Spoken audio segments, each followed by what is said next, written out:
কে উনি? এরকম অনেক প্রশ্নের মাথায় গুড়গুড় করছে। ভাবতে যে কখন ঘুমিয়ে পড়লাম জানি না। ফজরের আজানে ঘুম ভাঙলো। উঠে অজু করে এসে নামাজ পড়ে নিলাম। প্রথম দিনের মতো আজও ফুপিকে হেল্প করতে লাগলাম। বাবাকে চা দিয়ে রুমে আসলাম। কেন যেন মনটা খুব অশান্ত লাগছে। মিহি নাস্তা করতে আয়। আসছি ফুপিমা বলে নাস্তার জন্য চলে গেলাম। নাস্তা শেষ করে বাবা নিজের মাদ্রাসায় চলে গেল। আমিও রুমে চলে আসলাম। একটু পরে ফুপি আসলো আমার কাছে। কিরে মন খারাপ নাকি তোর? না ফুপিমা এমনি।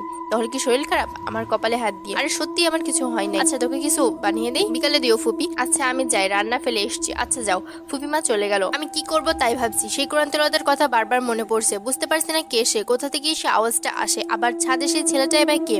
হঠাৎ কলিং বেল বাজলো। উঠে দরজা খুলতে গেলাম। আমার আগেই ফুপি দরজা খুলে দিয়েছে। তিথি এসেছে। তিথিকে পেলে আমার আর কিছুই লাগে না। দুজন বসে গল্প করতে লাগলাম। ছাদের ব্যাপারটা এবং কোরআন তেলাওয়াতের ব্যাপারটা ভুলে গেলাম। সন্ধ্যা থেকে আবারও মন খারাপ হয়ে গেল। তিথি বুঝতে পেরে বলল, কিরে মন খারাপ?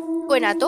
তাহলে এমন মুখ ভার করে বসে আছিস কেন? আজ কেমন জানি বোরিং লাগছে। সময় কাটানোর জন্য তেমন কিছুই নেই, তাই আর কি। এই ব্যাপার তো চল বাইরে থেকে কোথাও ঘুরে আসি। না বাইরে যেতে ইচ্ছা করছে না। আর এখন তো সন্ধ্যা, এই ভোর সন্ধ্যায় বের হওয়ার মোটেও ঠিক হবে না। আর এই কিচ্ছু হবে না, চল প্লিজ। তিথি জোর করিস না। আব্বুজান জানলে লেগে যাবে, কষ্ট পাবে। কারণ কখনোই তার অনুমতি ছাড়া আমি কিছুই করি না। আর জানতে পারলে তো জানবে। আচ্ছা ঠিক আছে, ফুপির থেকে অনুমতি নিয়ে যাই তাহলে, বলে আমাকে টেনে ফুপির কাছে নিয়ে গেল। ফুপির থেকে অনুমতি নিতে গেলে প্রথমে ফুপি রাজি হয় না, কিন্তু তিথি জোরাজোরিতে রাজি হয়ে যায়। কিন্তু তবু আমার অমত ছিল। আমাকে এক প্রকার জোর করে নিয়ে গেল। চল মার্কেটে যাই। কি পাগল হয়েছিস? এত দূরে কখনোই যাব না। আরে গেলে তোর ভালোই লাগবে। এই রিকশাওয়ালা মামা মার্কেটে যাবেন? আমার মন কেমন জানি কুডাচ্ছে, ভয় ভয় লাগছে। দোস্ত প্লিজ চল না। এই বলে জোর করে চেনে রিকশায় উঠালো। একটু পরপরই কোলাহল ছেড়ে নির্জন রাস্তায় ঢুকে গেলাম। দুই পাশে ঘন ঘন গাছপালা, কেমন যেন সুবিধার মনে হচ্ছে না। গাছগুলো অদ্ভুত ভয় ভয় লাগছে। আল্লাহ আল্লাহ করে এই পথ শেষ হলে বাঁচি। নিজেকে ব্যস্ত রাখার জন্য তিথির সাথে কথা বলতে লাগলাম। হঠাৎ কয়েকটা বট গাছ দেখতে পেলাম। দেখতে অনেকটা ভয়ঙ্কর লাগছে। আর আশেপাশে তেমন কোনো মানুষ নেই। ভয়ে ভয়ে কিছুক্ষণের মধ্যে মার্কেটে পৌঁছালাম। মার্কেট এসে ভালোই লাগছে। নিজের জন্য কিছু কিনলাম না, বাবার জন্য একটা টুপি কিনলাম, ফুপিমার জন্য তাসবি কিনলাম। হঠাৎ দুইটা জিনিসের উপর নজর আটকে গেল। একটা মিনি কোরআন আর আরেকটা ছোট চিকচিক বাতি। বাতিটা খুব সুন্দর,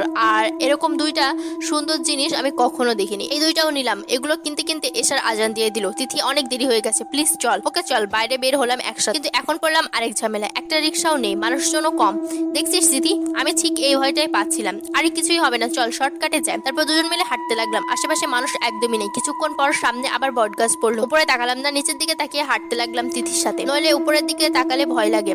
দোস্ত প্লিজ তাড়াতাড়ি চল, এমনি দেরি হয়ে যাচ্ছে। আবার ফোনের চার্জ শেষ হয়ে গেলে তো পুরো অন্ধকার, কিছুই দেখা যাবে না। আরে তুই একটু বেশি ভয় পাচ্ছিস, কিছুই হবে না, হাঁটতে থাক। হঠাৎ কেমন জানি ফিল হচ্ছে আমাদের কেউ দেখছে। আশেপাশে তাকাতে দেখি চারিপাশে বড় বড় গাছপালা। আমি তাকাতে গাছগুলো কেমন জানি নড়ছে। আস্তে আস্তে গাছ নড়ার বেগ বাড়তে লাগলো। এত বাতাস যে চারিপাশে ধুলো ওড়ার কারণে যেটুকু দেখা যাচ্ছিল তাও দেখতে পাচ্ছি না। হঠাৎ তিথির আর্তনাদ শোনা গেল, মিহি আমাকে বাঁচা, আমি বিপদে পড়েছি। মিহি দিদির কথা শুনে ভয় পেয়ে গেলাম আর বললাম, দিদি ভয় পাস না, আমি আছি। এখন তুই কোথায় আছিস সেটা আমাকে বল। জোরে জোরে চিৎকার করে বললাম।